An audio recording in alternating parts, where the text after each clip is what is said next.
Order, please. Before we begin the day routine, the subject for this evening's late debate was submitted by the Honourable Member for Preston. Therefore, be resolved that the Premier has a duty to lead the province in times of natural disaster. It will be debated this evening at 6 p.m. In the day routine, presenting reading petitions.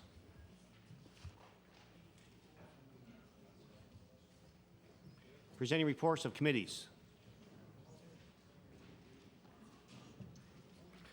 Tabling reports, regulations, and other papers. Statements by ministers.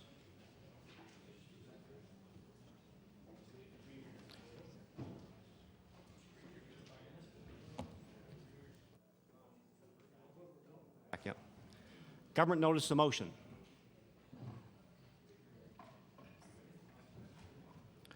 Introduction to bills. The Honourable Minister of Finance. Mr. Speaker, I beg leave to introduce an act to amend Chapter 377 of the Revised Statutes 1989, the Public Service Superannuation Act.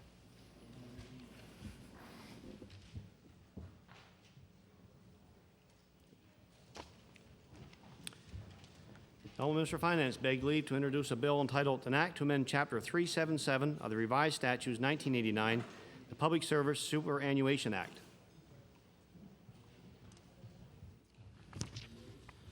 Bill number 6, an act to amend Chapter 377 of the Revised Statutes 1989, the Public Service Superannuation Act. Or this bill be read a second time at a future date. The Honourable Government House Leader.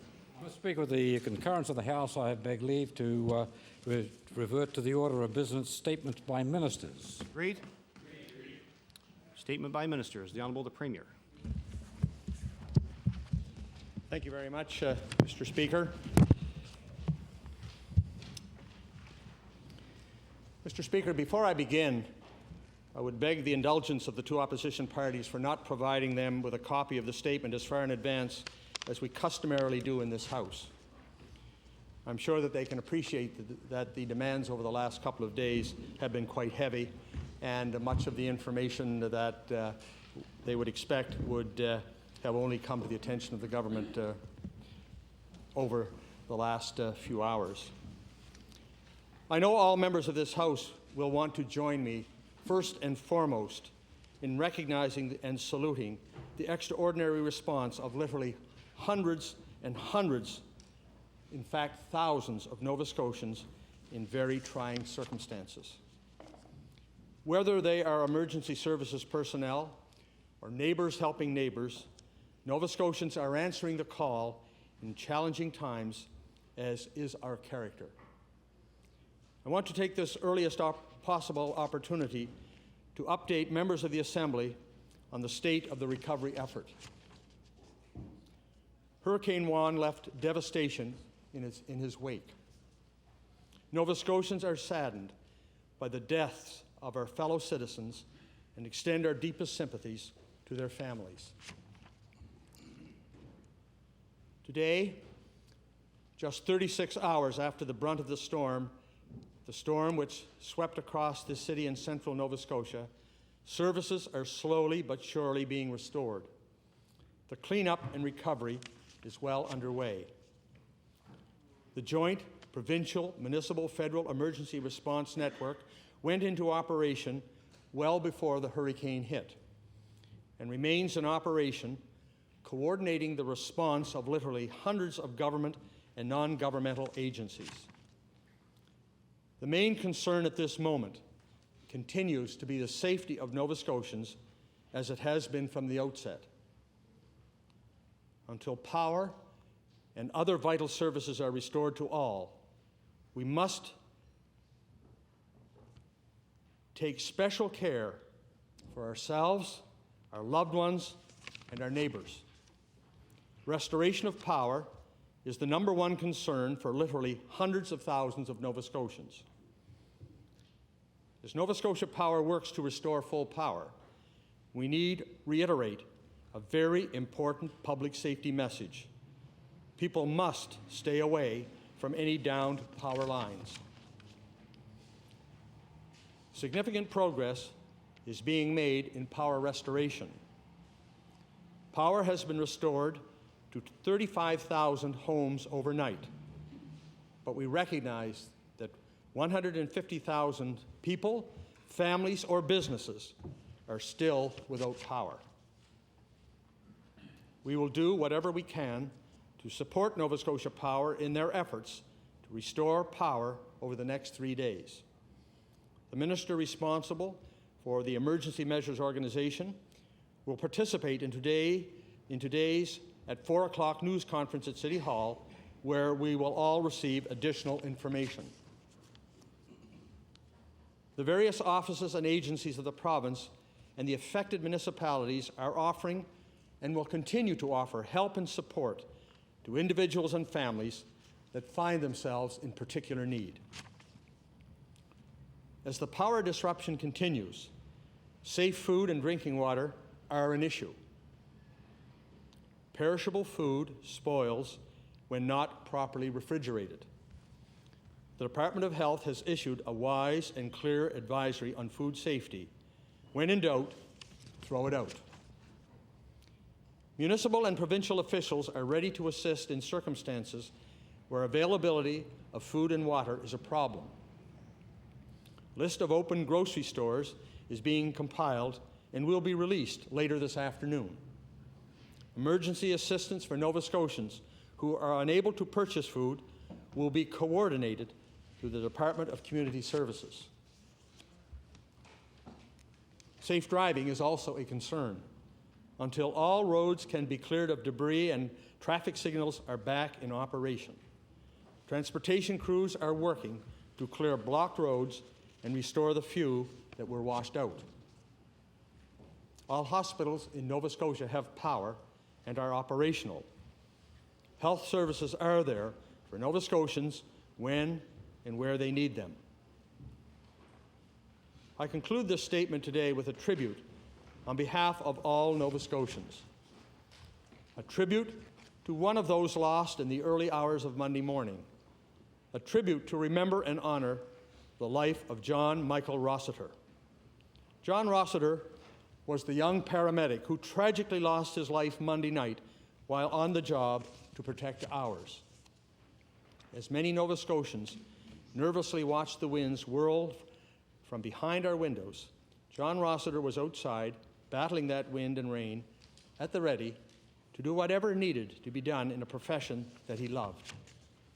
His EHS colleagues and supervisors described Mr. Rossiter as an extraordinarily dedicated paramedic, noted for his strong support for the professionalism of paramedics. He was also prepared to go above and beyond the call of duty, supporting those in need in difficult times.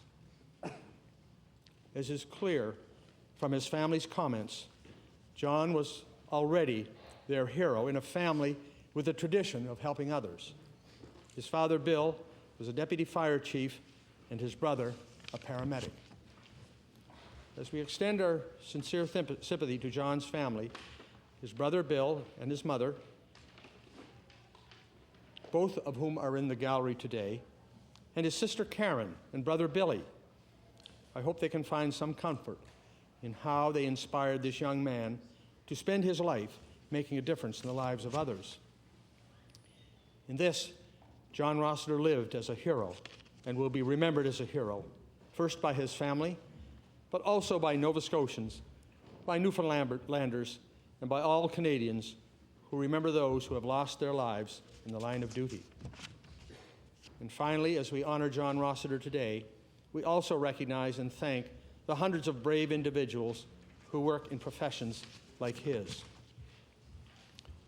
The paramedics, police, firefighters, healthcare workers, power crews, military personnel, volunteers, and so many others who have worked tirelessly to protect us and work to return our lives to normal in the midst and the aftermath of one of the worst storms to ever hit our province. The frightening and the dramatic images on Halifax streets and in the backyards and fields outside the city remind us of the risks faced by emergency workers in the last few days. But these people and their colleagues deserve our thanks and respect each and every day they work on our behalf.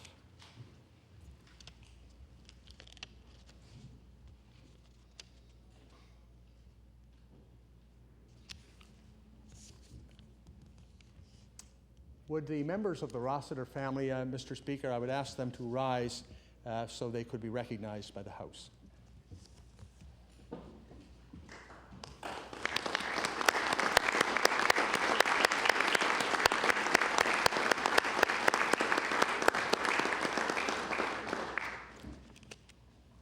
Mr. Speaker, I would now ask all members of this House to rise in a moment of silence to honor the life of John Michael Rossiter.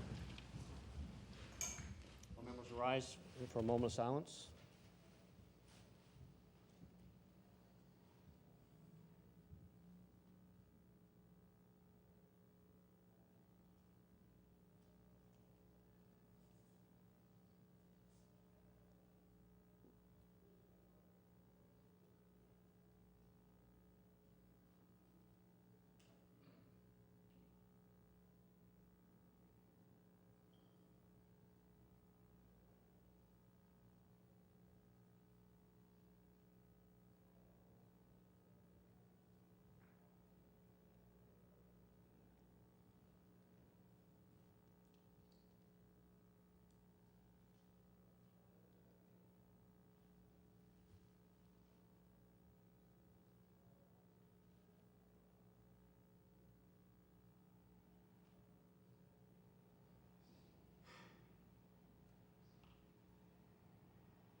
Thank you. Please be seated. Mr. Speaker, Greater Halifax and all Nova Scotia are facing the challenges of the last 48 hours. We will come out of this a stronger people and a stronger province, but we will always remember the hurricane of 2003. The Honourable Leader of the Official Opposition. Thank you, Mr. Speaker. I rise in response to the statement just made by the Premier. And I guess we all recognize the gravity of the events that have occurred over the last few days. Some in personal circumstances, as with the Rossiter family, and for many of us who work with our communities, understanding what our citizenry have been put through over the past couple of days. It's important at this time that we recognize the importance of the work that is done by paramedics, by firefighters, by power crews, by those healthcare professionals who provide the essential services that we rely on always, but particularly when our system is put under such great stress by events as have occurred with Hurricane Juan. Certainly throughout my constituency, and I've spoken with almost all of our MLAs and some of the others. The circumstances are similar. Down power lines, down to trees, the lack of some of the essentials of life in these kind of circumstances, like propane and food and batteries and all of those things that should be included, I guess, in preparation for these kinds of things.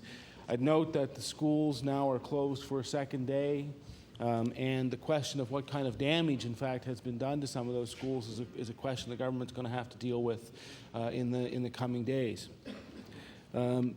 I know that many are at home today because they've been asked to not go there, but also because they have to look after children, or they have to look after loved ones, or they have to go through some pretty exhaustive cleanups that are being done. I would also point out to the government that those people perhaps in most need at this time are those who are often closest to the line when it comes to budgets, those who are on social assistance, to whom having to throw out a food supply because it is spoiled means that their budget is completely devastated, or if where they live has been harmed. Certainly, those in the disabled community who have a difficult time already being able to get around and to be able to get what they need in order to carry on their lives are in particularly difficult circumstances. Seniors are another group that are especially affected, and I know in my own community that many people were simply checking in on neighbors, simply checking in on the citizens in their neighborhood to make sure that everybody was okay and to see whether or not any assistance could be granted. It's at times like this that the spirit of Nova Scotians comes to the forefront, and people see that which I think are famous for throughout Canada, which is the generosity of spirit in our province. And I'm certainly very proud of the way that people have responded over the last couple of days. There are questions to be asked and answers for the government to give about things like preparedness. And over the coming days, we will seek those answers as is appropriate, Mr. Speaker.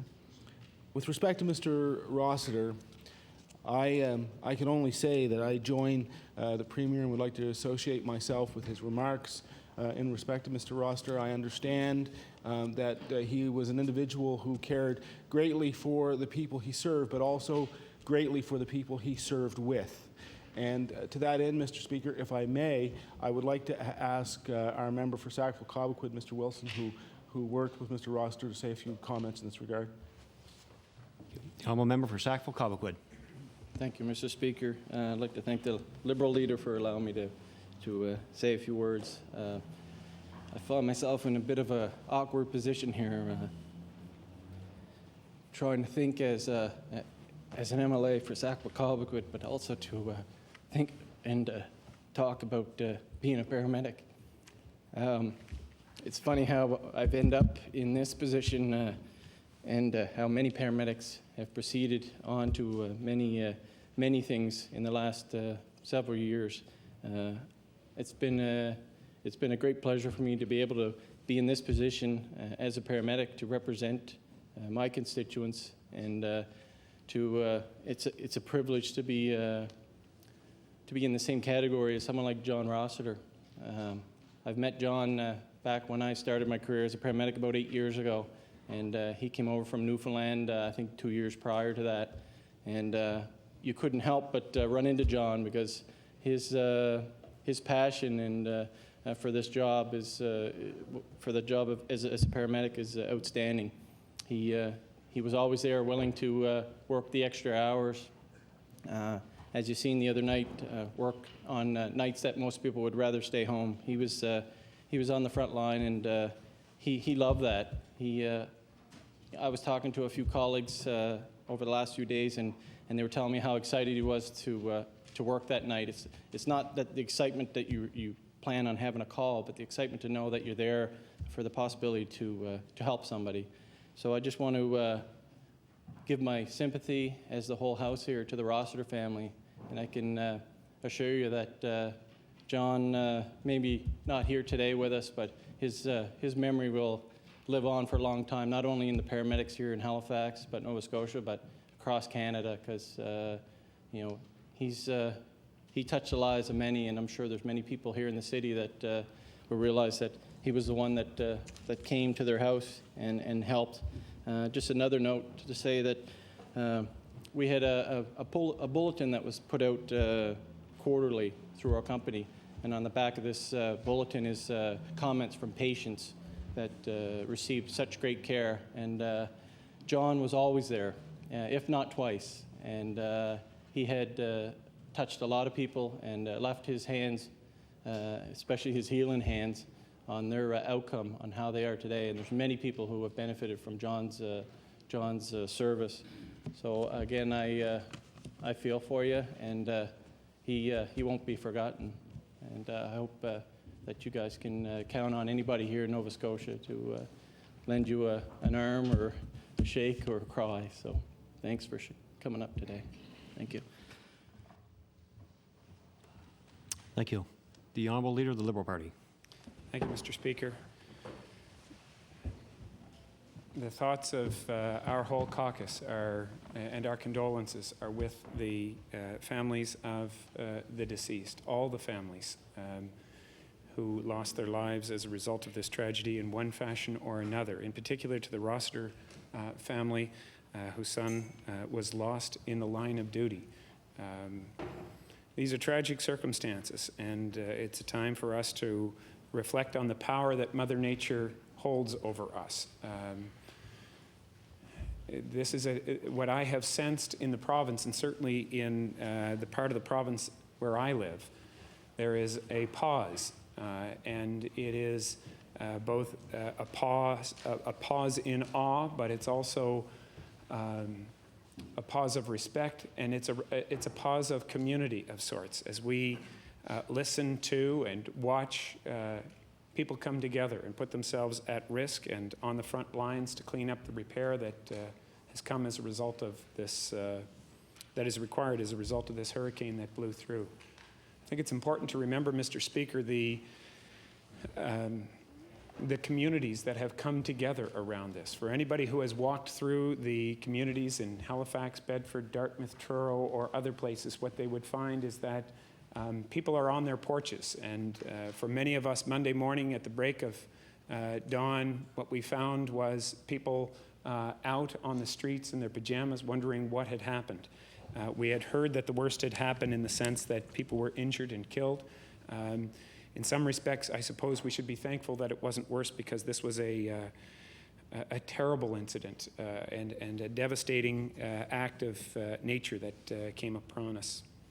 I am responding to the statement made by the Premier in these circumstances, and I did attend yesterday a news conference at City Hall where the Mayor of HRM spoke about many of the issues that the Premier has spoken about today. He spoke in particular and emphasized the issue of power and the importance of power, and the people who were on the panel at that time said that power was and appeared to be the #1 issue. I would ask that we not forget the issue of information, and that there is a huge void of information for people who don't have electricity right now. Certainly in my constituency, where almost everyone is without electricity, they're not going to receive our comments or the thoughtful comments of the Premier in his statement today unless something is done to physically distribute that information to people, or to physically distribute information about safety in your homes, whether it has to do with candles or whether it has to do with smoke detectors. There are important issues for us to keep in mind.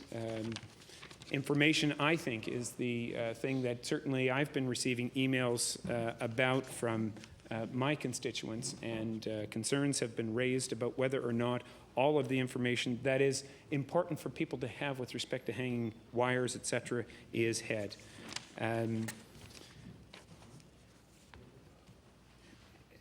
Today is a day for us to, I think, continue to pause. And for some of us who have constituents who are largely without power, it is, I think, a day for us to be spending time with them. Since the House is in session, I think some important questions and information can be shared by all the people with information, and I look forward to having that. But I will signal, Mr. Speaker, that at the finish of question period, I certainly intend to go back to my constituents in Halifax Citadel and spend some time with them, doing whatever I can, recognizing my own limitations, and I would encourage others who have the constituents in the same circumstances to at least consider doing that in the circumstances. I know how important the business of the House is, and I don't want to be playing hooky in my first week on the job, but certainly today is what we all know to be a constituency day, and it could be no more important than for me to spend time with those constituents at this time. Thank you. Thank you. Any further statements by ministers? Notice the motion. The honourable member for Sackville-Cobequid. Thank you, Mr. Speaker. I hereby give notice that on a future day I shall move the adoption of the following resolution. Whereas all paramedics across our province and country are mourning the loss of a colleague and friend. Whereas on Monday, September 29, 2003, John Rossiter paid the ultimate price while on duty providing emergency health care to the residents of Nova Scotia. And whereas John's commitment and passion for providing excellent emergency care to every patient he cared for will surely be missed. Therefore, be it resolved that members of this House express their deepest sympathy to John's family, friends, and fellow paramedics. Mr. Speaker, I request waiver and passage without debate. Question for waivers, is it agreed? All those in favor say aye. Contrary-minded, nay. Motion is carried. The Honourable Leader of the Liberal Party. Thank you, Mr. Speaker. Mr. Speaker, I hereby give notice that on a future day I shall move the adoption of the following resolution. Whereas just 2 days ago our province experienced one of the most severe natural disasters in our province's history, and whereas there have been a number of lives lost as a result of this disaster, and whereas there are countless people responding to and working to restore the province to where it was before the hurricane, therefore be it resolved that all members of the House today extend our condolences to the families and friends of those people who have died. Mr. Speaker, I ask for waiver of notice and passage without debate. Question for waivers, is it agreed? All those in favor say aye. Contrary-minded, nay. Motion is carried. The Honourable Member for Pictou East. Thank you, Mr. Speaker. I hereby give notice that on a future day I shall move the adoption of the following resolution. Whereas even in the midst of the aftermath of Hurricane Juan, the democratic process carried on in our neighboring province of Prince Edward Island. And whereas despite the conditions, an oppressive 83% of islanders ensured their cherished right to vote was not lost, and for the third time elected Premier Pat Binns and his Progressive Conservative Party to govern the province. The three-peat, a first for Island Tories, and whereas the election results also saw the introduction to the PEI legislature, the son of former Premier Joe Ghiz. Mr. Leader, Robert Ghiz, leader of the Liberal Party, along with 3 of his candidates. Therefore, be it resolved that all members of the House congratulate Premier Pat Binns and his colleagues on their return to government and praise all Islanders for showing such outstanding respect for our coveted democratic right, venturing to the polls to cast their vote, many even by candlelight. And Mr. Speaker, I ask for a waiver. Question for waivers, is it agreed? All those in favor say aye. Contrary-minded, nay. Motion is carried. The Honourable Leader of the Official Opposition. Thank you, Mr. Speaker. I hereby give notice that on a future day I shall move the adoption of the following resolution. Whereas the direct hit on Nova Scotia of Hurricane Juan was a unique experience for most residents of our province, and whereas Nova Scotians in the communities and neighbourhoods that suffered damage have responded with the good cheer and helping hand that typify what is best in humankind, and whereas members of all emergency services, health services, police, military, and others have responded to the fullest extent, helping people cope with the extent of the damage and disruption caused by the hurricane, therefore be it resolved that this House joins Nova Scotians in giving thanks that hundreds of thousands of people came through the storm in safety, expressing admiration for all those who are helping Nova Scotians recover from the immediate impact of the storm, and regretting the tragic loss of life and the injuries that have been caused by the hurricane and its aftermath. And Mr. Speaker, I would request waiver and passage without debate. Question for waivers, is it agreed? All those in favor say aye. Contrary-minded, nay. Motion is carried. The Honourable Member for Richmond. Speaker, I hereby give notice on a future day I shall move the adoption of the following resolution. Whereas organ donation continues to be the ultimate gift of life, whereas Wilma Conrad, a lab technician with the Strait Richmond Hospital, was quick to offer one of her kidneys to her co-worker, Alva McNeil, a medical transcriptionist, when it was discovered she was a match, resulting in a successful transplant. Whereas Wilma Conrad, an active union representative and an NDP candidate in the 1998 and 1999 provincial elections, will join Alva McNeil and her co-workers, family and friends at a reception today in the hospital cafeteria to celebrate this act of kindness and a successful transplant.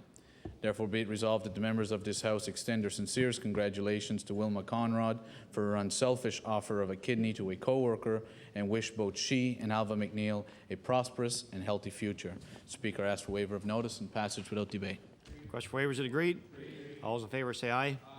Contrary-minded, nay. Motion is carried. The Honourable Member for Kings North. Mr. Speaker, I hereby give notice that on a future day I shall move the adoption of the following resolution. Whereas bullying is a serious problem in our school system and in the larger society, involving not just physical violence and threats, but also verbal put-downs and hurtful taunts. And whereas today an anti-bullying campaign was launched by the Annapolis Valley Regional School Board at the Northeast Kings Education Centre, by the Kentville Police, the RCMP, Alliant, and CCR, consisting of bumper stickers, refrigerator magnets, and other literature aimed at promoting a new bullying helpline, 310 Talk. And whereas Ms. Angela Gibson of the Kentville Police Force devoted countless hours of volunteer time to launch this program, a program that will help lessen bullying at schools throughout the Annapolis Valley and beyond. Therefore, be it resolved that this House do recognize Ms. Angela Gibson, the members of the Kentville Police Force, and the members of the Annapolis Valley Detachment of the RCMP, and other sponsors who provided time, effort, and money to launch this important new initiative. Mr. Speaker, I request waiver and passage without debate. Question for waiver, is it agreed? All those in favor say aye. Counterminded, nay. Motion is carried. The honourable member for Halifax Needham. Thank you very much, Mr. Speaker. And before I do my resolution, I'd like to introduce a visitor in our gallery. I'd like to draw the attention of members of the House to a gentleman who is from Halifax Needham in the beautiful north end of Halifax, Mr. Morris Hickey, who has joined us. I'd ask him to stand and receive the warm welcome of the House.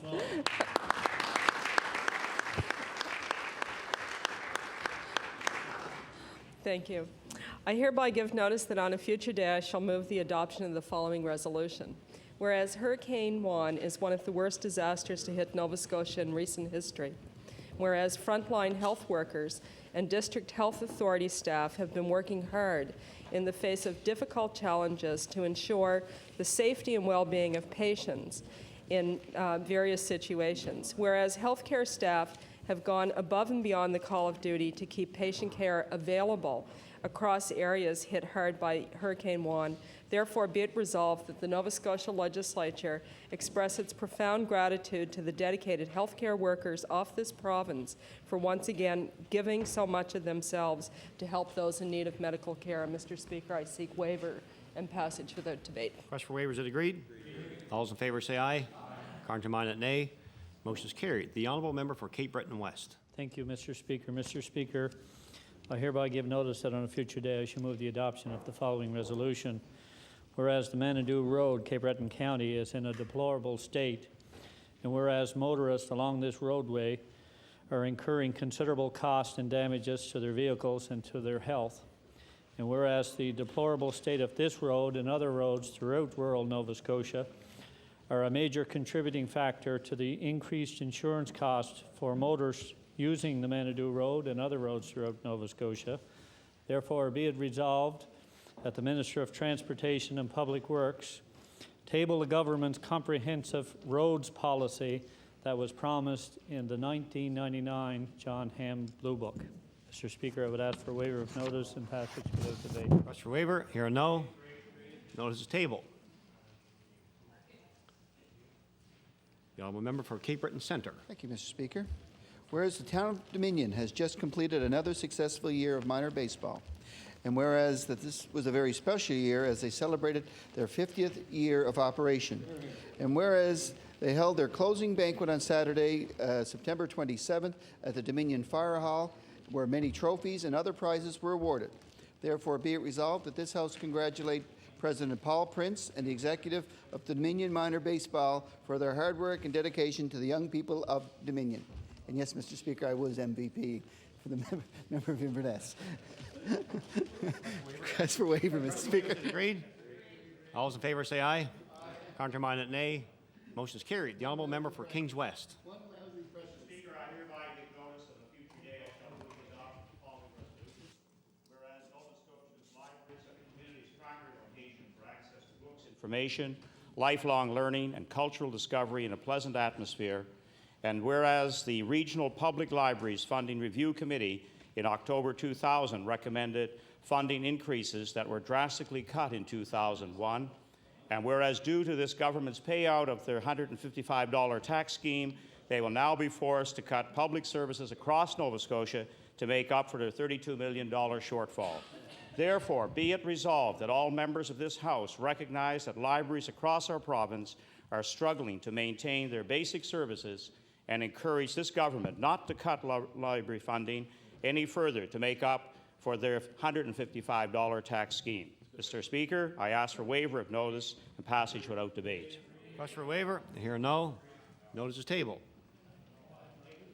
The honourable member for Hants East. Thank you, Mr. Speaker. I hereby give notice that on a future day I shall move the adoption of the following resolution. Whereas the farmers in Nova Scotia are struggling to survive in the wake of spring floods and the BSE crisis. Whereas damage by Hurricane Juan is yet another blow to Nova Scotia's agricultural sector. And whereas farmers in Nova Scotia simply cannot handle any more financial challenges this year, therefore be it resolved that this government commit to including the agricultural sector in any plans for disaster relief related to Hurricane Juan, and I request waiver notice and passage without debate. Request for waiver, is it agreed? All those in favor say aye. Contrary-minded, nay. Motion is carried. The honourable member for Preston. Thank you, Mr. Speaker. Mr. Speaker, I hereby give notice that on a future day I shall move the adoption of the following resolution. Whereas Carolyn Thomas, nominated for the Canadian National Gear Award, which recognizes the contributions of Black Canadians are making in their community. And whereas the Canadian National Gear Award honors the talents and hard work and dedication of Black Canadians in 14 different categories, which will be held in Edmonton on October the 4th. And whereas her nomination for the Canadian National Gear Award, Carolyn Thomas is recognized for her outstanding achievement in the area of community services. Therefore, it be resolved that all members of this House recognize Carolyn Thomas on her nomination for this award, as well as the dedication and drive she brings to her community, and wish her continued success in the area of community services. Mr. Speaker, I'd ask for waiver and notice and passage without debate. For waiver, is it agreed? All those in favor say aye. Contrary-minded, nay. Motion is carried. I recognize the honourable member for Cape Breton West on introduction. Thank you, Mr. Speaker. Mr. Speaker, I would like to introduce to you and through you to all members of the House a very distinguished Nova Scotian who has served in this legislature for many years, from 1981 to 1984, from 1988 until 1999. He served as a Minister of Agriculture in the Russell McClellan government. He's well known to many Nova Scotians. He and his lovely wife, Shirley Lorraine, are here in the gallery watching the proceedings today. He's the former member for Colchester North, and I would ask that all members recognize Ed Lorraine and his wife, Shirley.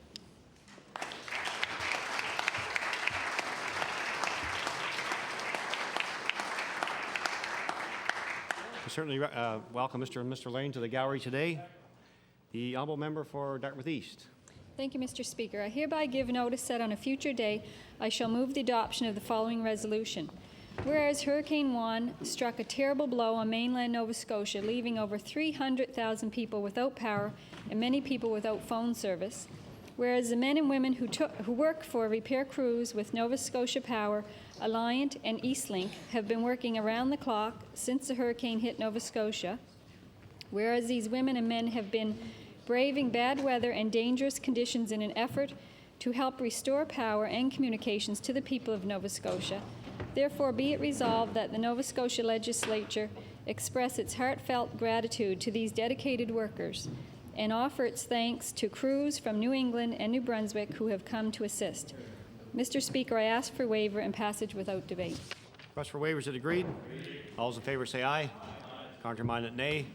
Motion is carried. The honourable member for Glace Bay. Mr. Speaker, I hereby give notice that on a future day I shall move the adoption of the following resolution. Whereas on September 29, 2003, Hurricane Juan destroyed a portion of the roof at the old VG Hospital. And whereas many dedicated staff worked quietly and effectively to transfer over 200 patients from a section of the hospital that was impacted by wind and serious flooding. And whereas such an evacuation involving moving seriously ill patients to other facilities, therefore be it resolved, all members of the legislature acknowledge the dedication and hard work of all staff involved in the evacuation for ensuring the safe transfer of patients under extremely challenging circumstances. Mr. Speaker, I ask for waiver of notice and passage without debate. Request for waiver, is it agreed? All those in favor say aye. Contrary-minded, nay. Motion is carried. The honourable member for Halifax, Shabakdo. Thank you, Mr. Speaker. I hereby give notice that on a future day I shall move the adoption of the following resolution. Whereas Nova Scotians experienced heavy damage from Hurricane Juan, and whereas emergency measures staff and members of the Canadian military have been working around the clock to help restore services and assist those hit hard by the storm, and whereas EMO staff and the members of the military are an invaluable part of the hurricane recovery in our province, therefore be it resolved that this House recognize and thank the women and men of the EMO and the Canadian military for helping thousands of Nova Scotians in the aftermath of Hurricane Juan. Mr. Speaker, I seek waiver of notice and passage without debate. Request for waiver, is it agreed? All those in favor say aye. Contrary-minded, nay. Motion is carried. The honourable member for Glace Bay. Mr. Speaker, I hereby give notice on a future day I shall move the adoption of the following resolution. Whereas Bruce Campbell will be the new head coach behind the bench of the Cape Breton-Molson Canadians of the Nova Scotia Junior B Hockey League. And whereas this will be the New Waterford native's second stint behind the bench for the team, formerly known as the Alpines.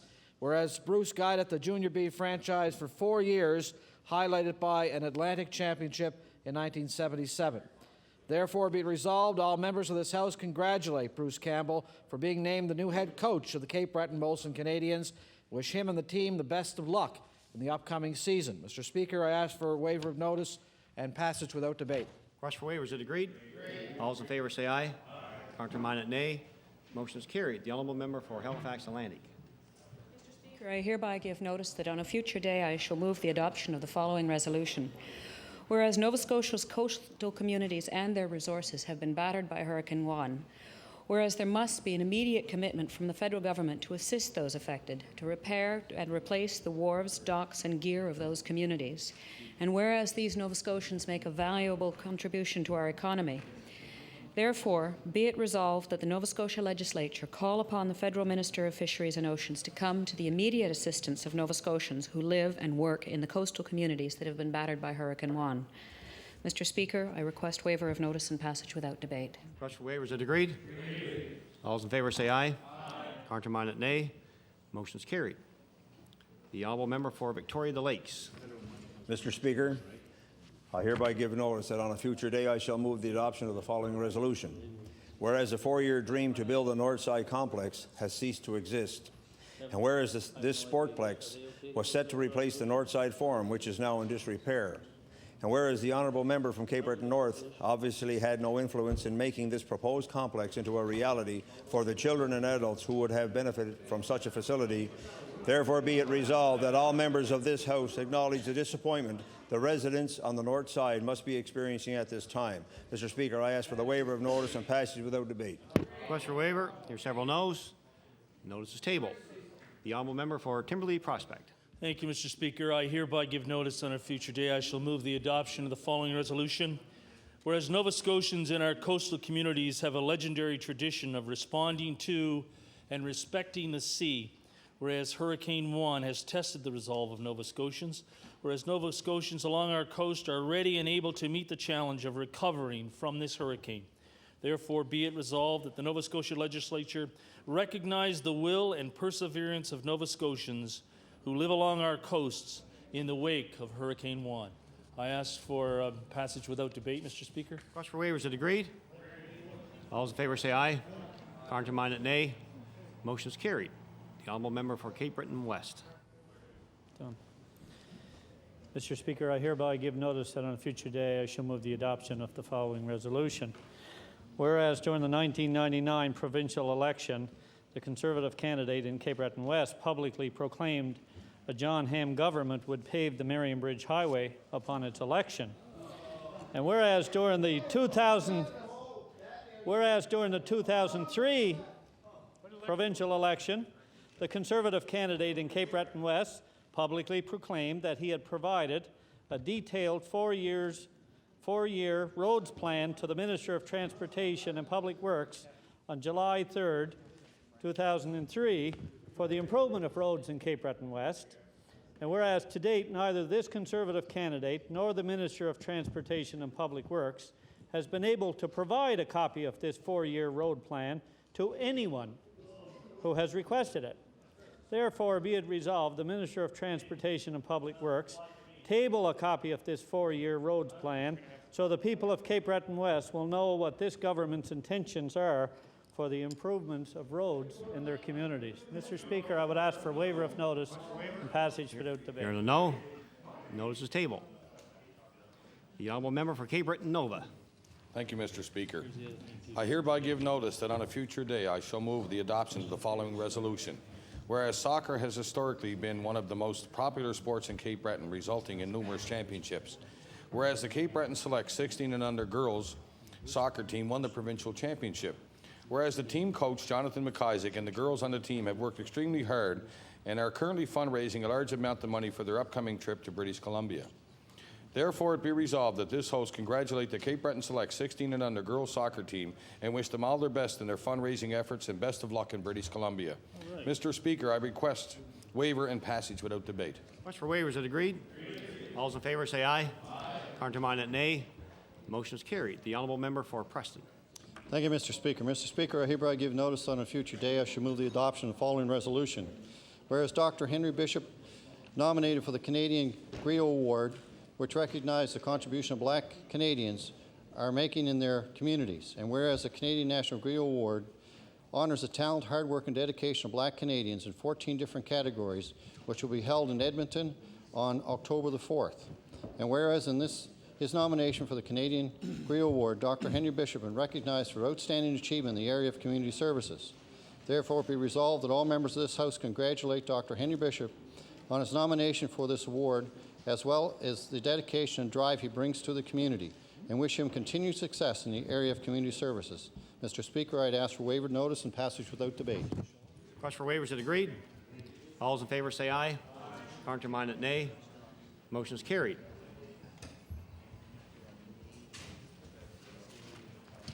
The Honourable Leader of the Liberal Party. Thank you, Mr. Speaker. Mr. Speaker, I hereby give notice that on a future day I shall move the adoption of the following resolution. Whereas on September 28th, our province experienced one of its worst natural disasters, and whereas as countless individuals across the province and those from neighboring provinces are working to return our province back to its normal state, whereas as elected officials, it is our first responsibility to serve our constituents and to be available as they move through these difficult times, and therefore be it resolved that all members of this House acknowledge our first responsibility is to address the challenges in front of all Nova Scotians and work in the true spirit of cooperation in the days and weeks ahead. Mr. Speaker, I ask for waiver of notice and passage without debate. Request for waiver, is it agreed? All those in favor say aye. Countermanded, nay. Motion is carried.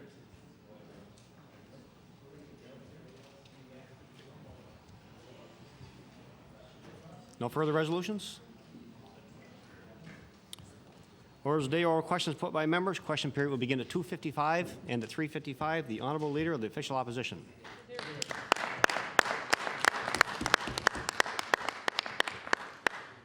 Thank you, Mr. Speaker. My question is to the Premier. Driving through my own constituency, the devastation caused by Hurricane Juan is obvious. Nova Scotians have begun the process of recovery from the damage, but the costs of that recovery is beginning to mount.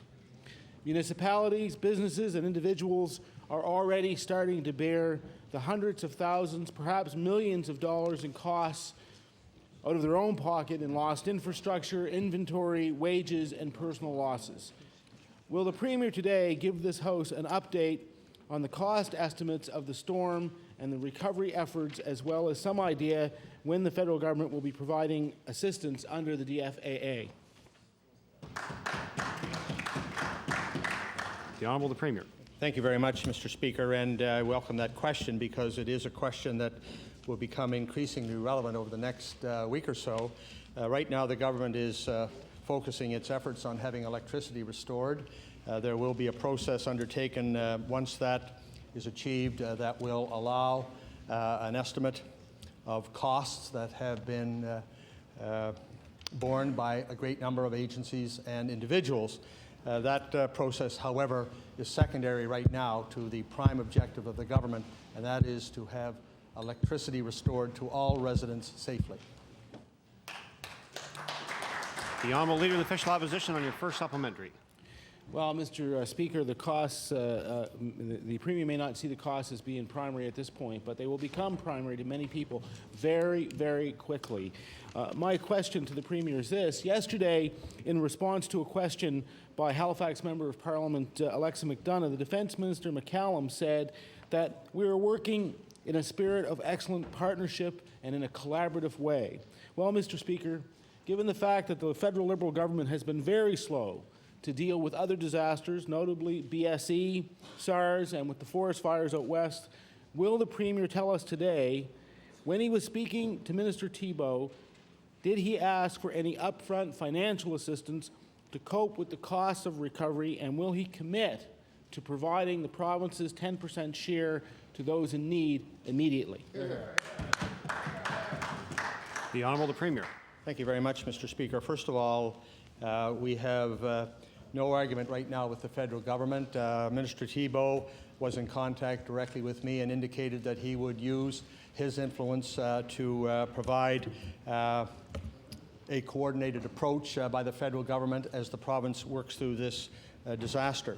As well, the minister responsible for emergency measures had direct conversations with Minister McCollum, the Minister of Defense, and received great cooperation. And as was earlier heard today, very shortly, some 600 military personnel will be assisting in the cleanup here in Nova Scotia. I can also say that I was pleased to hear from the Governor of Maine, who indicated that he would be prepared to provide whatever help that he could provide, and he provided this support prior to the hurricane striking our shores. So I believe that the response by the federal government and others to this point has been appropriate. The other issue that the question addressed relative to the slowness of payments from Ottawa, that is another question, and the answer would be different. The Honourable Leader of the Official Opposition on your final supplementary.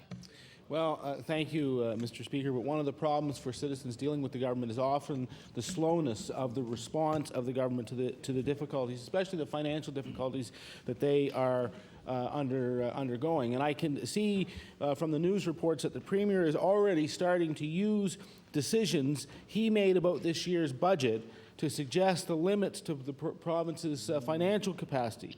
And I want to ask him for assurances today that Nova Scotians will not be shortchanged by this province when it comes to disaster relief. In particular, is the province going to provide additional funding over and above the 10% of federal provincial assistance that will be needed to deal with the costs that are not covered by private insurance or by the federal assistance program? Good question. The Honourable the Premier. Thank you very much, Mr. Speaker. And we went through this exercise following the March 31st flooding in Nova Scotia. And I would remind the member opposite, by the very nature of the agreement that the province has with Ottawa, we provide the first upfront money to the limit of $1 per citizen. We provide an escalating or a reduced amount of funding as the amount goes up, and it's only after a certain threshold is reached that the 90-10 funding actually comes into play. So the province does provide a lion's share of the early funding. It also provides the largest share of the smaller amounts of funding up until the threshold is reached, at which point the sharing is 90-10. What I can assure the member of is that we will negotiate with Ottawa all of the benefits that are available through that funding. The Honourable Leader of the Liberal Party. Thank you, Mr. Speaker. Mr. Speaker, my question is for the Premier. Nova Scotians will be looking for all three levels of government to provide leadership in the wake of this past hurricane.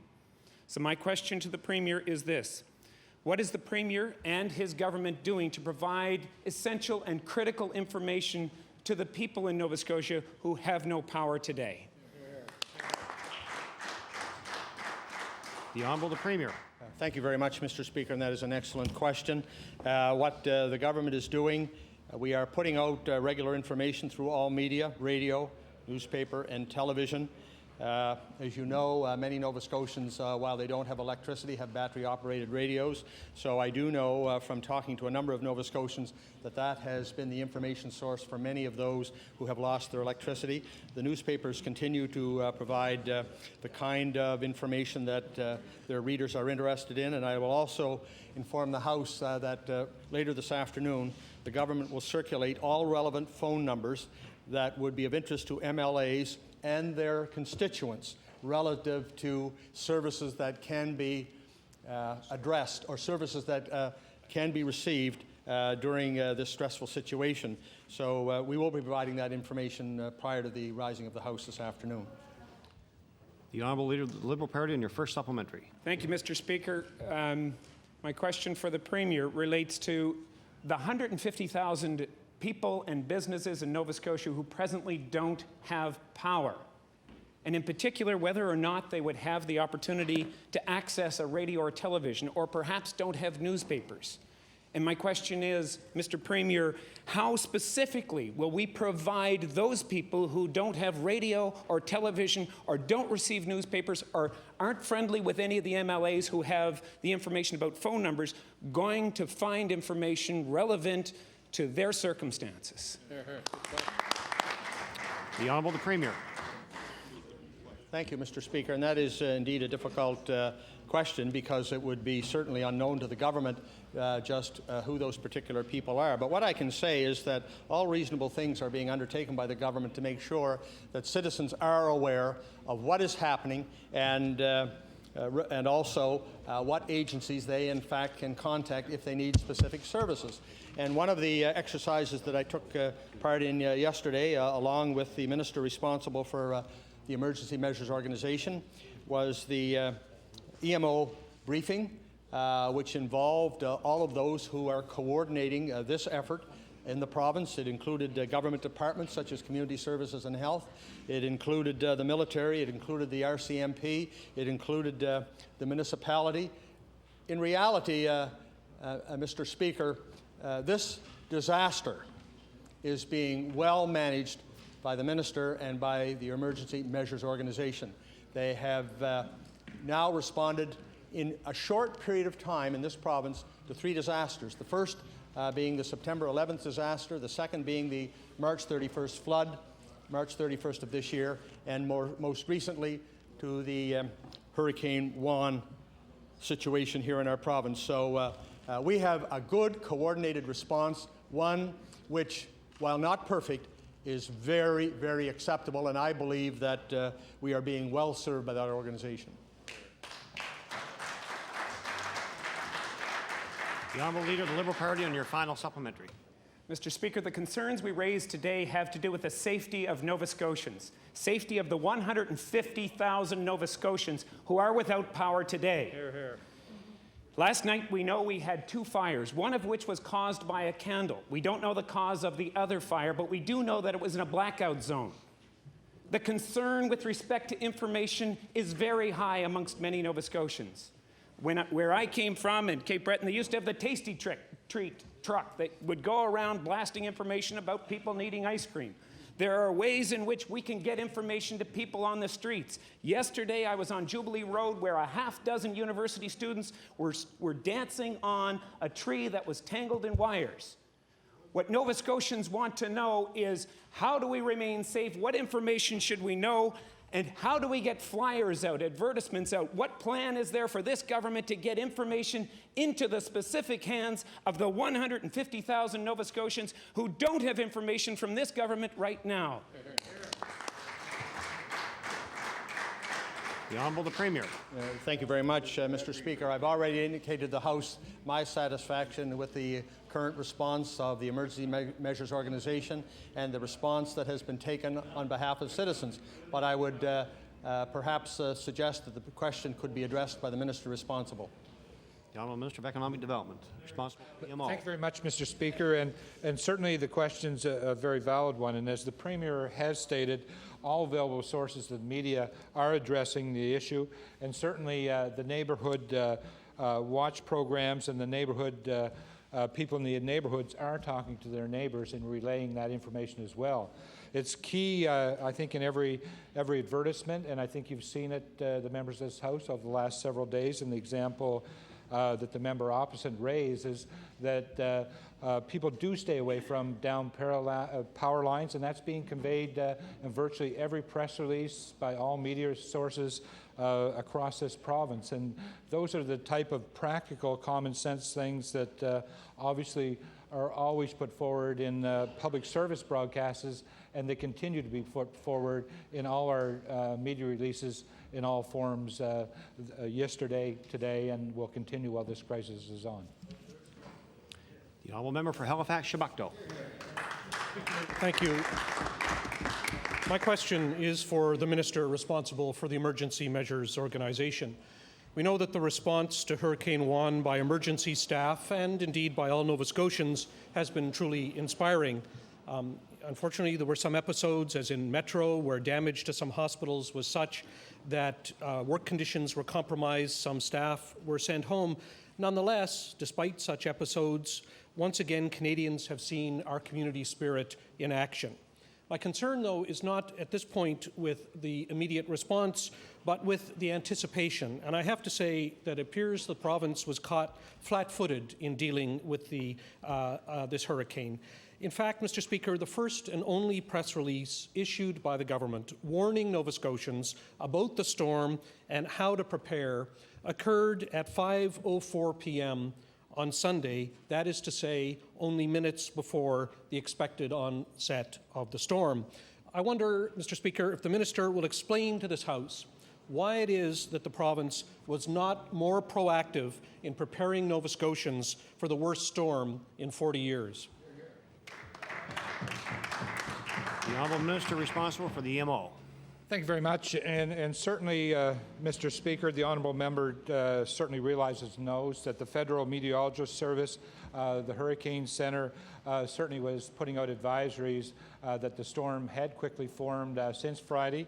With EMO, certainly we began active pursuit of preparedness on Friday. By Saturday, most of the government and non-governmental agencies had been contacted, and certainly in my direct conversations with the director of EMO and all the related agencies, those contacts had been made. Shelters were opening up on Sunday, and certainly when the press release from the province went out at between 4 and 5 on Sunday, it was to reinforce to Nova Scotians certainly what they were watching on their TVs, hearing on the radios, and had taken note of in the paper in the lead up on the weekend that a hurricane of dangerous force was close. The emergency services were prepared, and indeed the worst storm in recent memory, at least 40 or 50 years, struck the most densely populated portion of Nova Scotia. The member for Halifax-Chebucto on your first supplementary. Well, Mr. Speaker, it's the province's role, not the federal role, that we're focusing on here in preparing Nova Scotians. The need for more effective emergency preparedness is obvious. Indeed, I would like to quote from a letter sent to all of us in this House by the former minister responsible for the Emergency Measures Organization last spring. Quote, "Our current world conditions," he said, "give even more emphasis to the need for our communities to be prepared," end of quote. In this letter, there was also an inventory of individual communities' emergency preparedness, some of which, particularly those in Pictou, Cumberland, Colchester counties, were drastically underprepared, according to that minister. So I'd like to ask, what assistance was given to these municipalities over the spring and summer to better prepare them for events like the ones we have just endured? The honourable minister responsible for the Emergency Measures Organization. Thank you, Mr. Speaker. And Mr. Speaker, certainly emergency preparedness is the key, and involving all levels of government, from the municipal, provincial, and federal, and related agencies coordinated, is part of that effort. Certainly, if the honourable member is prepared to look at emergency preparedness amongst provinces in this country, this one, if not at the top, is very near the top. And certainly those particular emergency assessments that the member refers to are an important process and part of being prepared. If we do not examine at the municipal and regional level, local organizations ready to deal with the situation, we would not be able to improve it. And certainly the response during this lead up to this storm coming in was excellent. All those organizations were open, on active duty and watch, and prepared when the hurricane did come ashore. Now, a member for Halifax-Chebucto on your final supplementary. Well, Mr. Speaker, the answer seems to be that nothing was done since the minister's letter, the minister's predecessor's letter in the spring. Mr. Speaker, many of these same underprepared communities were hit hard by spring flooding this year.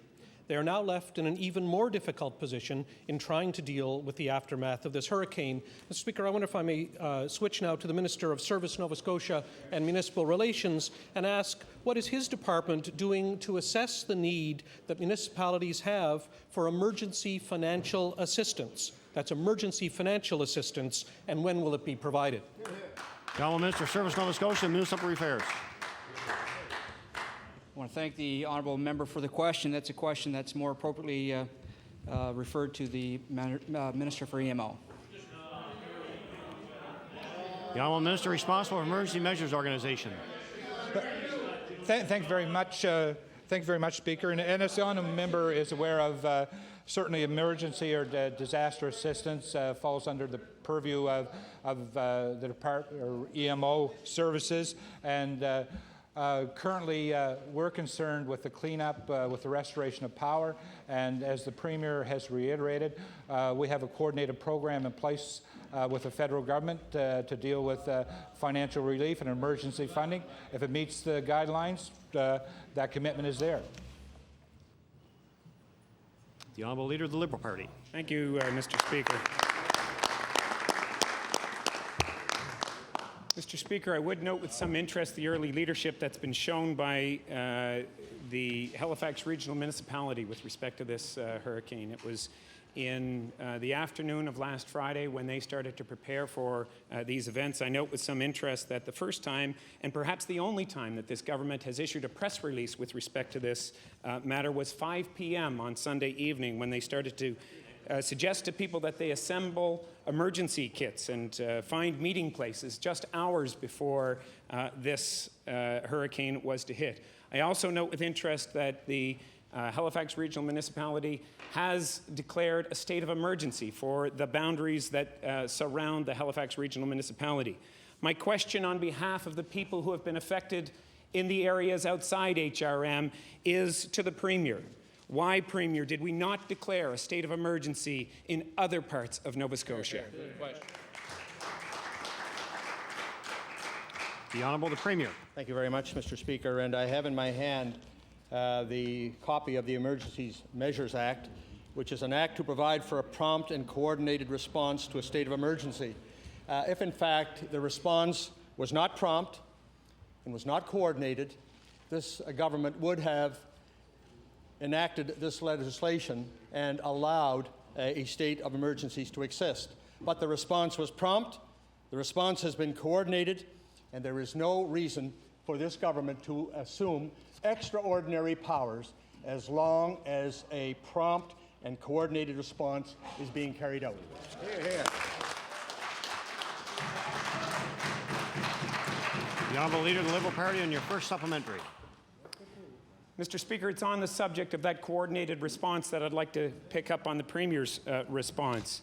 Mr. Premier, would you consider setting up support centres in Truro, Bedford, Dartmouth, and other areas, central locations where people without power could come to find information about how they can take care of their needs? The Honourable the Premier. Thank you, Mr. Speaker, and I refer that to the Minister. The Honourable Minister responsible for the Emergency Measures Organization. Thank you very much, Mr. Speaker. And as the honourable member should be aware of, that is part of emergency preparedness. Obviously, on Sunday, each one of those centres, through the coordinated services of EMO, had available to them and were assigning shelters, open centres, such as happened here in Metro and other areas across Nova Scotia, Truro. Those are the actions that did take place and obviously do take place on an emergency measure situation. The Honourable Leader of the Liberal Party on your final supplementary. Mr. Speaker, support centres are certainly not known to the people in my constituency, and support centres, I expect, aren't providing the kind of information that is needed. What Nova Scotians are asking for is information, and I ask the Premier, will you devise mechanisms, sir, to ensure that we distribute information through pamphlets or through loudspeakers to those people who may be traveling over live wires or below branches or lighting candles in an unsafe manner? The Honourable the Premier. Thank you very much, Mr. Speaker, and I acknowledge the seriousness of the issue. The government has, as have other agencies, been providing that very kind of information. And within the restrictions that the damage itself has placed upon us, we are doing exactly that. Radio, newspaper, television, word of mouth, all of these things are being utilized to make sure that Nova Scotians understand what they can access in order to get them through this serious situation, and what things they should or should not do, and as a result of these things, protect themselves as much as they can until full order has been restored. The Honourable Leader of the Official Opposition. Thank you, Mr. Speaker. My question is to the Premier, and of course the best way to get information out is in advance so that people have it in their hands before the event actually happens. Now, Hurricane Juan may have been the worst storm to hit our province directly in recorded history. I think everyone in the House recognizes, Mr. Speaker, that only so much can be done in the face of such a storm. Nonetheless, as preparedness is assessed, people will note that one news release at supper time on Sunday was the only public advice issued by the province. So I want to ask the Premier, will the Premier explain now or ensure that there is an explanation soon of what the province could have done to ensure more adequate preparation by those living in the very path of the hurricane? Good question. The Honourable the Premier. Thank you very much, Mr. Speaker. And the question allows me to repeat the arrangements that were made by the Emergency Measures Organization and by the Minister responsible were prompt, they were effective, and they were accurate. And I believe that Nova Scotians were as prepared as you could be for an event as significant and perhaps as unpredictable as Hurricane Juan. The Honourable Leader of the Official Opposition on your first supplementary. Well, Mr. Speaker, the Premier won't be surprised if I beg to differ. This was certainly an unprecedented event, so previous experience with severe storms in this area was not a guide. But you know, the hurricane wasn't snuck ashore in the middle of the night, Mr. Speaker. Environment Canada's forecasters and the local media let people know the storm was coming, and they kept them informed throughout the night. But there was no series of advisories from provincial or municipal officials. So my question for the Premier is, how did the province coordinate emergency preparations, evacuations, and detailed advice to people in the path of the hurricane? And how satisfied, frankly, Mr. Speaker, how satisfied is the Premier with the province's role? Honourable the Premier. Thank you very much, Mr. Speaker. And what the question allows me to do is to repeat something that I'd said earlier in question period. I'm very, very satisfied with the very, very prompt and coordinated response of the Emergency Measures Organization. We are indebted to those people who have been working tirelessly since the hours leading up to the storm, during the storm, and as well in the hours following the storm. So we have had a very prompt and coordinated response on our behalf. The Honourable Leader of the Official Opposition on your final supplementary. Thank you, Mr. Speaker. And the Premier should understand that it's not simply pointing the finger of blame at the government for not being prepared, but it's a question of how do you prepare for future events that will inevitably occur. There are lots of lessons to be captured. Details as simple as making sure that vehicles are fueled up, making sure that food can be cooked without electricity, and setting aside a supply of drinking water. The bigger issue is when the Premier, ministers, mayors, and wardens should hold news briefings and provide very specific advice. So my question is this: how does the Premier plan to assess how the government prepared for this storm and how they responded to it? The Honourable the Premier. Thank you, Mr. Speaker, and I refer that to the Minister responsible. The Honourable Minister responsible for the Emergency Measures Organization. Thank you, Mr. Speaker. And Mr. Speaker, I think it's important to provide a little detail and point out to the member opposite that certainly there is not a requirement that there's a provincial logo on everything that appears in the press. And I'd refer to, if the member opposite was able to obtain a copy of the Herald on Saturday or Sunday listing the precautions that should occur. Those things come because EMO is reporting that to the media. I would also like to point out to the members of the House, part of preparedness to ensure that those radio stations are manned on the weekend when they're normally pre-recorded in most of Nova Scotia, is that coordination of EMO with the managers and the media people knows those radio stations so that those advisories are on there. It didn't carry a provincial government logo or tag on it, but that is how EMO works with and prepares for different media outlets to advise the public and have the critical people in place, Mr. Speaker, to ensure from voluntary fire departments, first responders, different agencies of government from the Department of Health, EMC, they're all there, and those things were done, and I can assure the House that they did occur. That's why we're ready.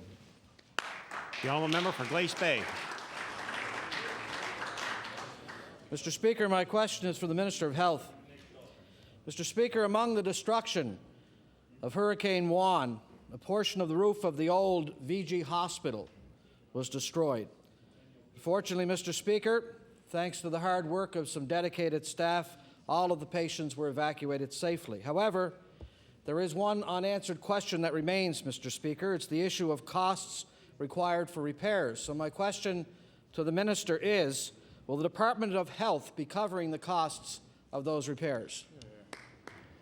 The Honourable Minister of Health. Thank you very much, Mr. Speaker, and I want to thank the honourable member for the question, especially his reference to the very carefully executed work of emergency measures people, and in particular of our healthcare workers, and ensuring that these patients their needs were addressed and they were moved efficiently and effectively. And Mr. Speaker, we will certainly be working with the DHA with respect to ensuring that adequate repairs take place in as efficient a manner as possible. The honourable member for Glace Bay, and your first supplementary. Thank you, Mr. Speaker. Well, Mr. Speaker, there are districts throughout this province that are already in a bind. The Capital District is certainly no exception. And we've heard that the delay of government in approving business plans is going to have an effect on the Capital District, including the real possibility we hear of more bed closures, Mr. Speaker. And now the Capital District will be faced with this additional pressure. So my question to the Minister, again, Mr. Speaker, how can the Minister expect the Capital District to provide quality health care with the delay in their business plan approval, and on top of it, this additional pressure?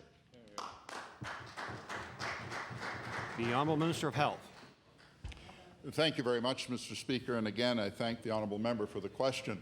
Mr. Speaker, in situations such as this, it is important that we fully assess all of the circumstances surrounding the situation, and the questions that come to mind are the extent to which insurance will be involved relative to the cost the repairs, the extent to which the emergency funding referenced earlier with respect to the federal government would become involved, and any premature statements on my part with respect to funding would not be appropriate at this time until we've adequately analyzed and prepared for everything and every eventuality surrounding the cost of these repairs.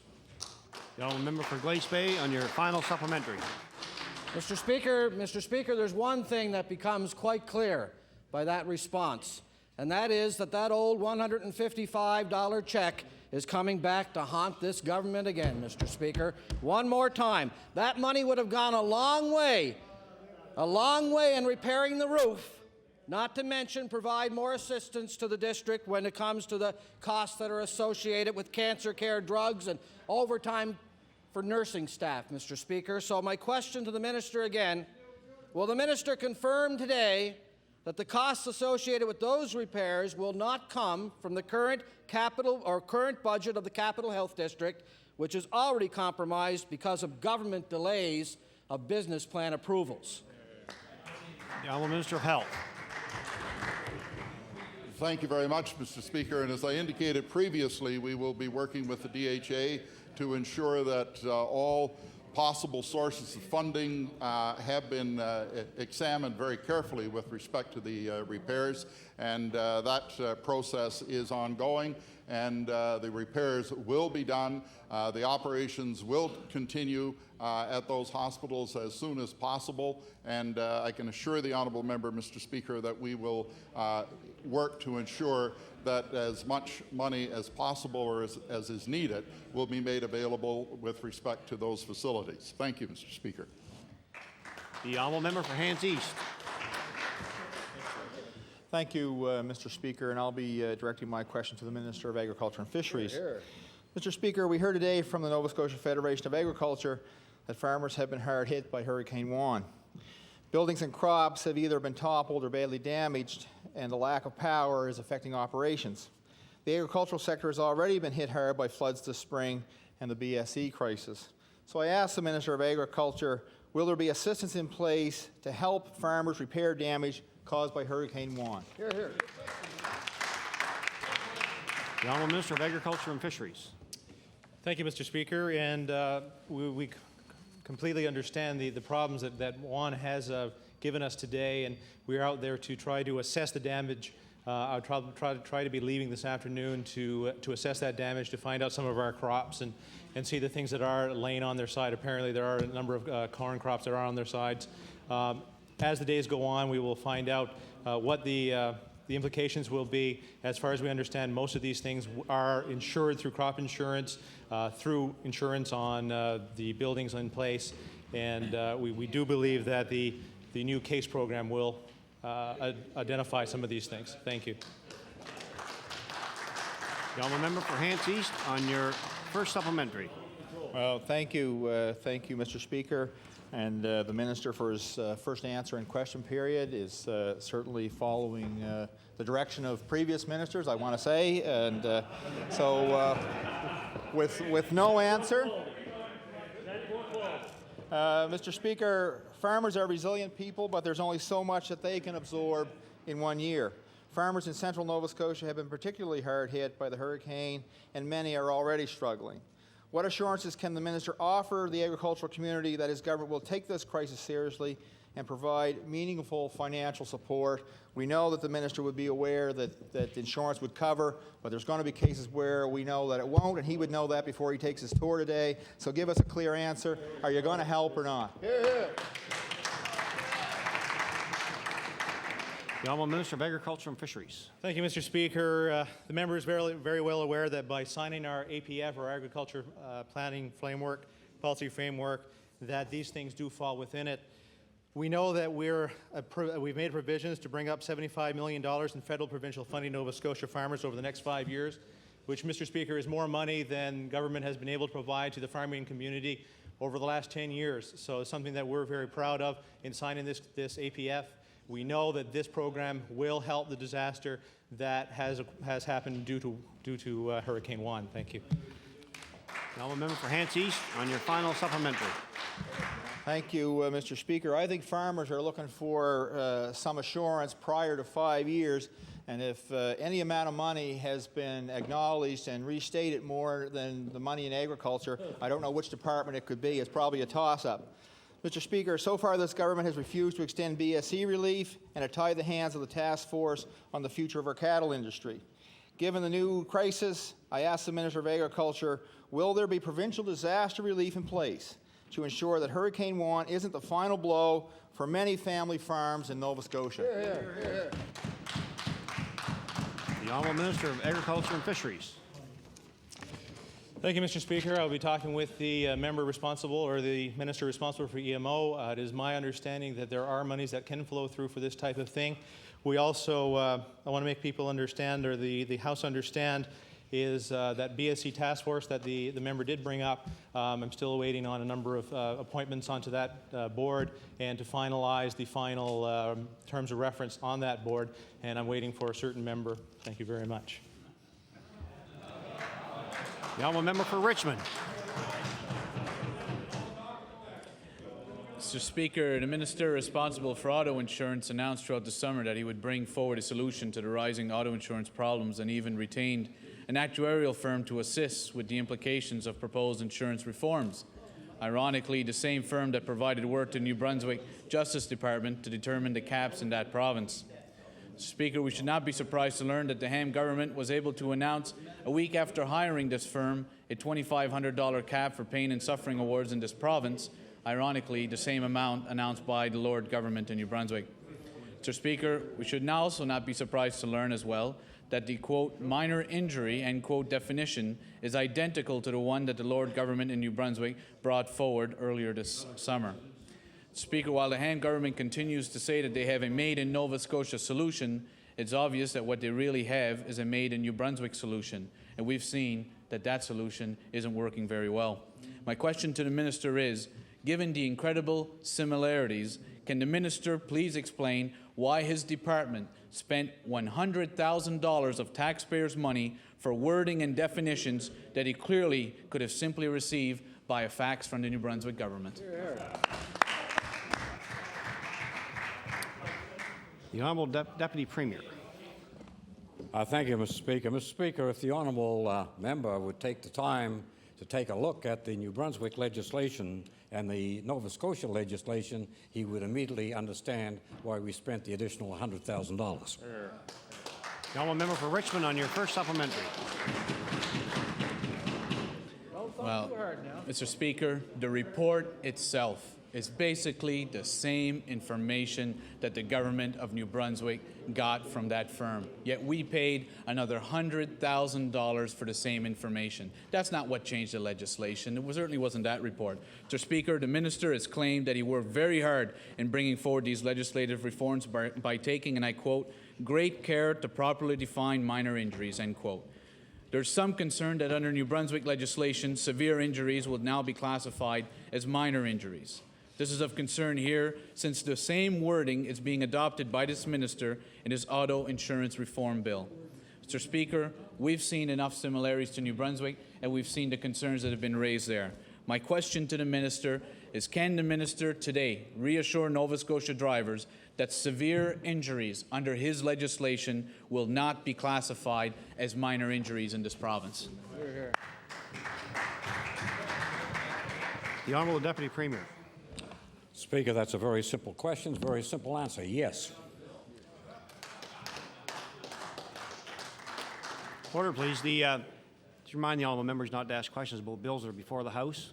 The first question was not, but I would say that the supplementary was a direct question of that bill. So I'd ask the honourable member to rephrase his next question, please. The honourable member for Richmond on his final supplementary.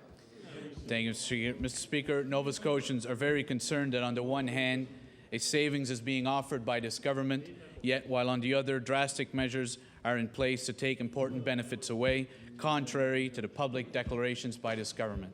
I ask the minister again, is he prepared to undertake a review of the pronouncements that this government has already made to make sure that Nova Scotians are not going to be negatively impacted by this government's new definition of minor injuries?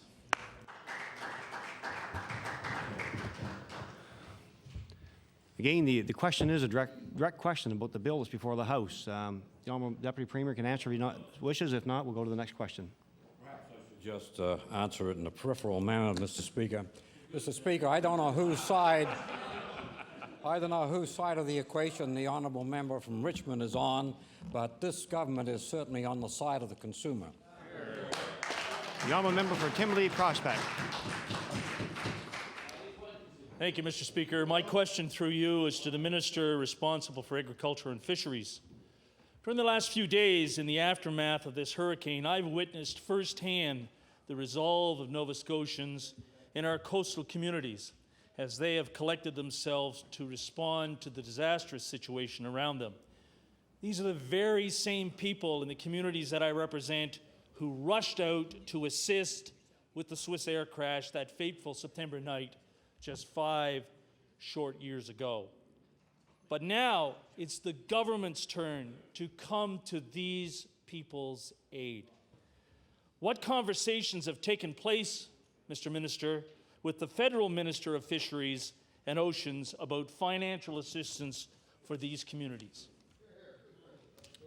The Honourable Minister of Agriculture and Fisheries. At this point, I'm planning on speaking to the minister. I have not spoken to him as of yet, and I appreciate the question. But I will be speaking to him very soon. I know the Premier has. I don't know if the Premier has more to add to that. Thank you. The All Member for Timberley Prospect. The All Member for Timberley Prospect on your first supplementary. The question was referred to me. Order, please. I can assure the member opposite that my conversation with Federal Minister Robert Thibault was very reassuring. He indicated that he and his government colleagues would step up to the plate relative to the situation that the impending strike of Hurricane Juan was going to provide to our province. So I believe that that declaration by the federal minister is one that we can count on. The Honourable Member for Timberley Prospect on your first supplementary. First of all, Mr. Speaker, let's be clear in the tone of these questions. This is no laughing matter. This is a matter of concern. And I want you to know that fishermen like Barry Slonwhite of Terrence Bay and Gerald Blackburn of Lower Prospect need help now. No delay, no excuses, no apologies. Instead of promises of assistance down the road, these men and women need upfront assistance now. These coastal communities are in a disastrous situation. So, Mr. Minister, with no handoff to the boss, what specific commitment will you give today about access to upfront assistance for these coastal communities? The Honourable Minister of Agriculture and Fisheries. I want to thank the member for the poignant question. And I know, coming from a fishing community, that this is very important to us. And I know that I've lived through and seen the devastation of other storms, such as the groundhog storm quite a few years ago, and know the devastation that something like this can provide and the problems that it can create for communities. I know that the Minister for EMO will be speaking with the federal minister tomorrow morning, and I know that I will have subsequent questions with him very soon. And I would ask the member opposite to provide me with some names, and we'll be talking with them as soon as we possibly can, which is probably in a few minutes. Thank you. Now, member for Timberley Prospect on your final supplementary. Well, Mr. Minister, I have a better offer. These hardworking Nova Scotians need a hand up now, not a handout later. So I would like to invite you and the Premier. You have a day of commitments today. So tomorrow it would seem appropriate that you and the Premier could learn firsthand of this devastation. Would you accept the invitation of the member from Halifax Atlantic and myself to tour the fishing villages from Sambro through to West Dover at your earliest possibly convenience? 9 a.m., the government wharf with Gerald Blackburn tomorrow would be just opportune for this member. The Honourable Minister of Agriculture and Fisheries. Well, I think this is a good question, and I will see if it works. I'm pretty sure it can. And I would also like to maybe see if we can invite our federal minister to do the same thing. Thank you very much. The Honourable Member for Pictou West. Thank you, Mr. Speaker. My question is for the Ministry of the Environment and Labour. About 40% of Nova Scotians rely on well water. And in light of the recent hurricane, we still don't know how many of these wells have been affected by flooding, the infection of groundwater and surface water, or local damage. The protection of these residents should be one of our top priorities. As municipalities across the province struggle to deal with Hurricane Juan, many homeowners may not yet even know that they could be in danger. So, Mr. Minister, will you issue precautionary boil water orders until residents have an opportunity to test their wells? Honourable Minister of Environment and Labour. I'd like to thank the member for the question. It's certainly an important thing. Drinking water is of the utmost importance after the storm. Certainly anybody who thinks they may have been affected, or any well that they think may have been contaminated, should certainly take all precautions that are necessary to ensure their safety. They should, I guess just as a point of information, certainly should boil their water for 3 minutes at the very minimum until they can have their water tested to ensure that their water is safe for drinking. No member for Pictou West on your first supplementary. Well, Mr. Speaker, this storm certainly was one of the worst that we've ever experienced here in Nova Scotia. And now more than ever, I think it's important that we ensure everyone has safe drinking water. The problem is that it costs more than $100 to do an extensive well water test. In PEI, it's around $40, and in Manitoba, the tests are subsidized. Too many homeowners simply cannot afford to have their well water tested. So my question to the Minister of Environment and Labour is, out of the concern for our safety, are you going to provide subsidized well water testing for Nova Scotians? The Honourable Minister of the Environment and Labour. There are certainly some numbers that people can call with regards to water and water quality. And in HRM in East and West Hants County, it's 424,773. In Colchester, Pictou, and Truro, it's 893,5880. And people certainly should have their water tested prior to drinking. The Honourable Member for Pictou West on your final supplementary. Thank you, Mr. Speaker. I didn't hear anything in your answer there about helping out with the cost of it. But as you know, Mr. Speaker, Nova Scotians have a right to safe drinking water.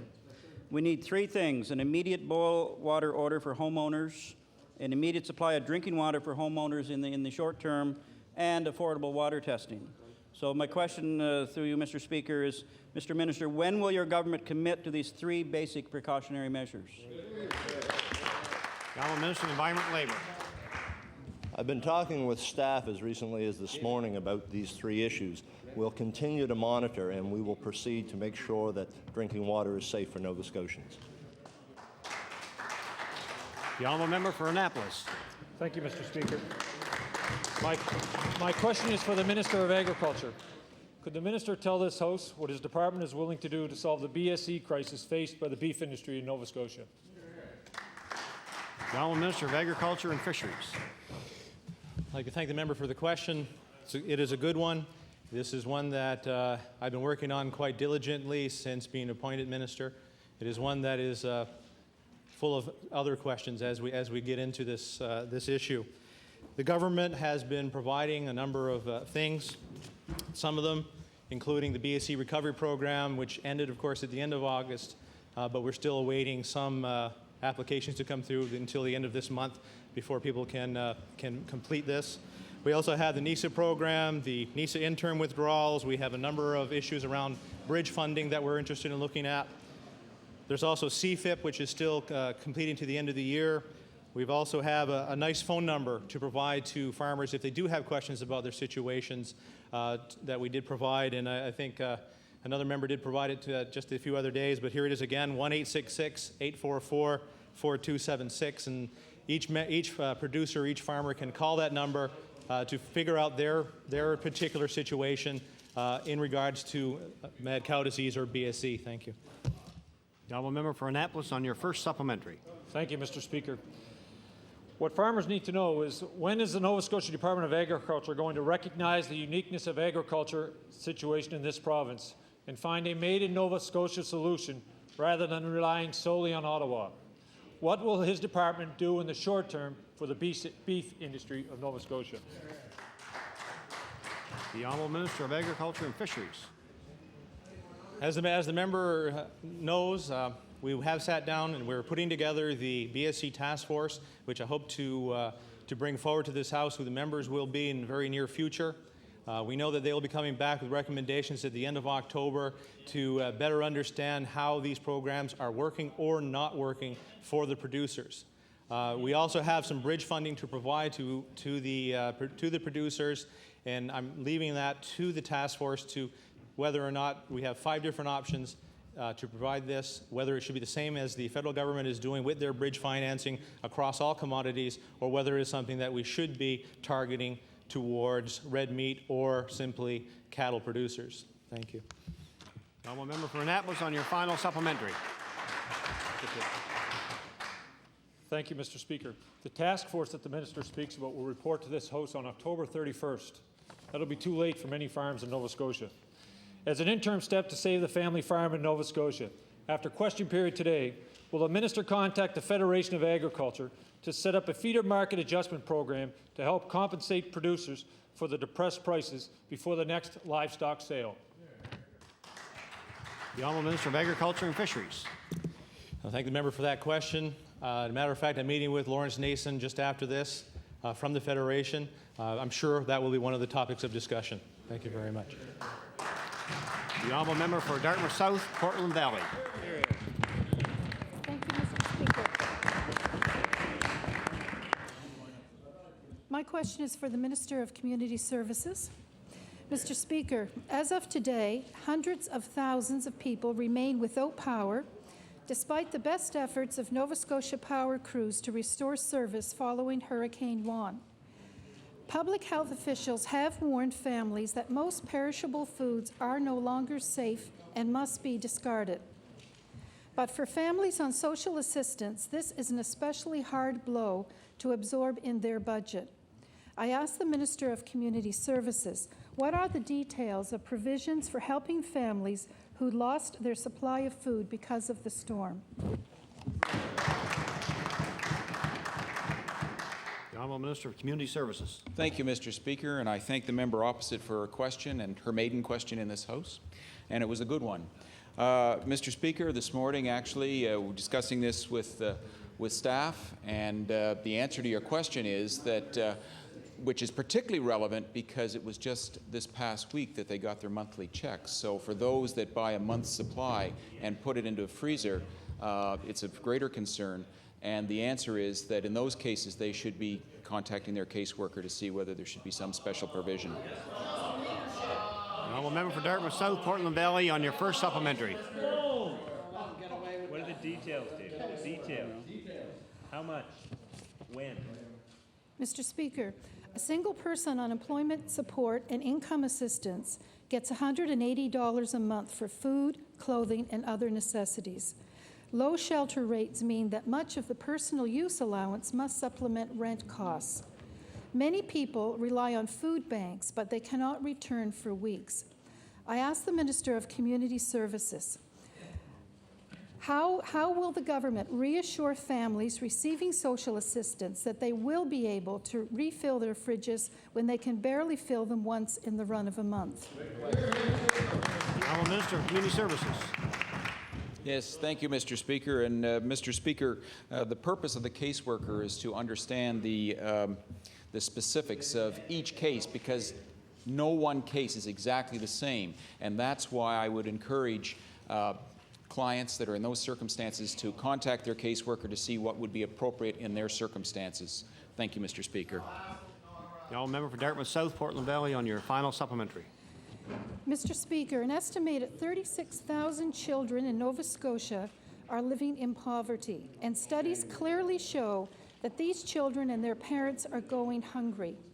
What are the mothers and fathers on social assistance going to prepare for their children's lunch as soon as school starts? I ask the Minister of Community Services, will your government commit to providing adequate and immediate disaster relief funding so families on assistance can replace their spoiled food? Honourable Minister of Community Services. Thank you, Mr. Speaker. And Mr. Speaker, I thought that I had answered that question twice already, but the purpose of seeing the caseworker is to make sure that the appropriate measures are taken to deal with that family's specific circumstances. So I would encourage any clients in that situation to contact their caseworker, and they will make sure that they are not impacted adversely by Hurricane Juan. The honourable member for Cape Breton West. Thank you, Mr. Speaker. Mr. Speaker, my question is as well for the Minister of Community Services. Mr. Speaker, Autumn House of Amherst is an important component to the service essential to women and children across this province, and in particular Cumberland County. And yet this government, indeed this minister, appears to be showing a rather callous disregard for the needs of some of these most vulnerable citizens. So my question to the minister is, why has the minister chosen not to intervene in the labour dispute that has hampered the good work of Autumn House for the past 7 weeks? The Honourable Minister of Community Services. Yes, thank you, Mr. Speaker. I thank the member opposite for his question. And the member opposite would appreciate, as a former Minister of Labour, that this is a dispute between an employer and a union.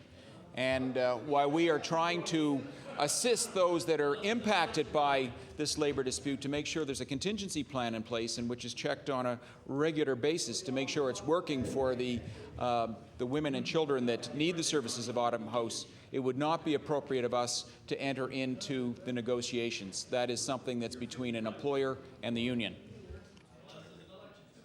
The honourable member for Cape Breton West on your first supplementary. Thank you, Mr. Speaker. It's a little wonder this minister walks around with a cloud over his head. Mr. Speaker, it's very disappointing to hear the minister say that he is not in a position to become involved in this labor dispute. The minister and his government knows full well it has a direct responsibility, not only to these people who are most vulnerable, but also the fact that the province is the lead agent that funds this particular organization. So my question to the minister is, what will it take to motivate the minister or someone in this government to take appropriate leadership action to resolve this very unfortunate situation? The honourable Minister of Community Services. Yes, thank you, Mr. Speaker. And Mr. Speaker, of course, that points to the question that this government has taken leadership in this area. There is a funding formula in place right across the province. It treats all transitions houses the same, and that formula also applies to Autumn House. So the formula is there.